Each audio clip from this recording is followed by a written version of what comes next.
কবিতাৰ শিৰোনাম ময়ো যে বতাহৰ দৰেই বেপৰোৱা। ৰচনা জিতু শইকীয়া। আবৃত্তি এ ৰহমান। সংগীত পৰিচালনা এ ৰহমান। আৰু এয়া ময়ো যে বতাহৰ দৰে বেপৰোৱা।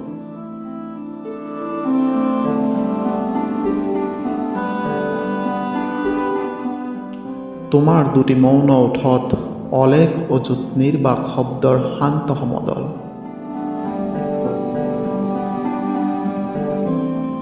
তোমাৰ চুলিটাৰিত চঞ্চল হৈ পৰে এটি হেঙুলীয়া আবেলি।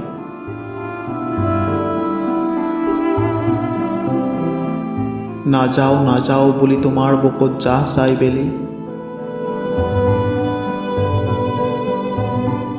উদাস শান্ত দুচকুৰ গভীৰতাত ডুব গৈ স্থবিৰ হৈ পৰে সময়। ঠেহ পাতি মৌন হৈ পৰে প্ৰলভৱ জোনাক। শান্ত হৈ পৰে চঞ্চল বতাহ। মাথো সুধিবলৈ বাকী থাকি গ'ল, তুমিনো কোন?